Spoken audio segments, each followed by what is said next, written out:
HeyW.com, I'm here with the crew from Jennifer's Body. So, Megan, I believe you are Jennifer's Body. Yeah, just the body part. Just we hired someone else to do the face acting. What is your character? She's the captain of the flag team in a really small town. I think of as like Oshkosh, Wisconsin, kind of. That sort of a town. Yeah. Basically, her journey is she's got this friend that she kind of preys on emotionally and mentally. And she gets improperly sacrificed by this group of guys that are in a band, Adam Brody's band.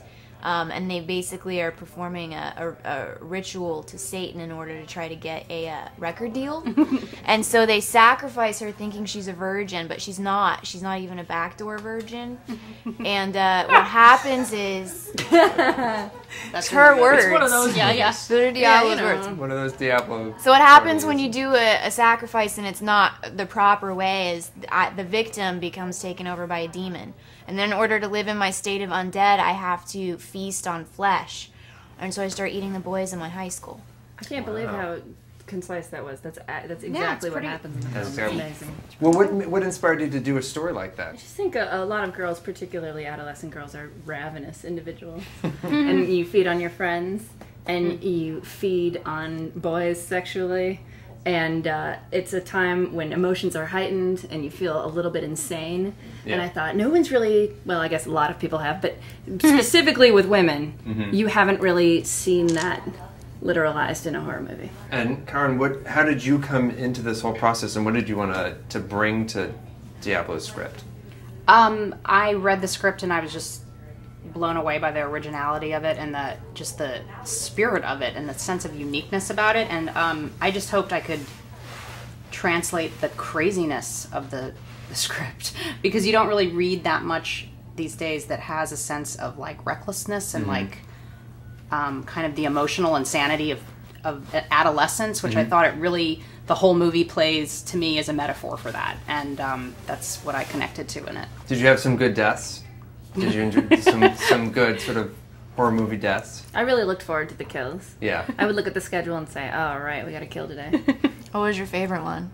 Probably Kyle Gallner. Well, you can't even say the one. We can't even say that Forget one. it. Oh, no, you can say that one. You can't, but you You should know that going in. It can't end well. Yeah, really. If somebody goes out with Jennifer, they're pretty much... They're done. Toast. Yeah. How many are you ComicCon veterans, and how many of you are here for your first time? Is this like Rocky Horror, where you're like a virgin if you haven't been? Yeah, pretty much. Oh, I see. So You're you worried haven't about them been? taking you out and doing something awful. Exactly. Yeah. I don't want this is your first to time. be pulled into the crowd, because this is actually my first time. And that makes you nervous a little bit. A little bit. Have you been, Jason? This is my first time. I got here a couple hours ago. I just walked the floor. Yeah? I was Are you prepared okay? by the amount of people. I wasn't prepared for the smell. Yes. It gets right. It's strong. It's It pungent. definitely gets right. Costumes. It means the smell of excitement. It couldn't possibly be insulting people that could see the film. Well, when I just look forward over my career and I imagine the amount of my films that will appeal to the comic book crowd. Yeah, but this one's the one that's coming out in like a month. Yeah. Oh yeah, there's nothing that I could say that could harm this film. It's too good. That was good. Oh, those are strong words. Those are really strong words. Oh yeah, no, everyone else should be afraid of us. Oh, jeez, Louise. Wow. This is a PR nightmare. Well, he's not... Don't worry. I have a feeling that anything said at this end of the couch is not going to be used. So I think you girls are going to be fine. Done. Well, so you guys are new to ComicCon, or you were here with... I was here with Ian Flux Ian in Flux, 2005. I came last year just for my own, just to go by myself. Which is awesome. Yeah, Yeah, that's kind of actually, awesome. I walked around, and it is so crowded that sometimes you can't get to the booths that you want to get to unless you have like all day to spend. But Unless you're Megan Fox. well, yeah, but you know, nobody. Nobody noticed because I'm way shorter than people think I am. Everybody thinks I'm like 5'10" and I'm only 5'4", so nobody's looking down here for me. They're all looking up here, so I can like sneak by and sneak around. That's good. Yeah. Did you buy any like weird toys?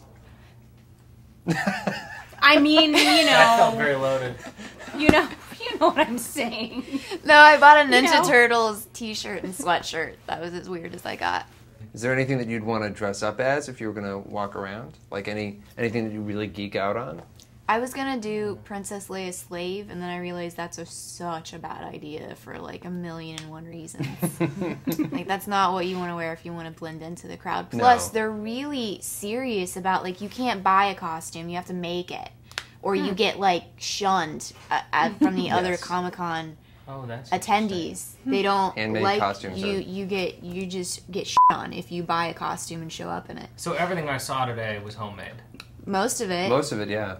I'm always sort of awesome. annoyed when I see a store-bought stormtrooper walking by. See? It's like, Oh, really? well, it's he like- gets. What's the No point? originality. Why show up if you're just gonna buy the costume? Exactly.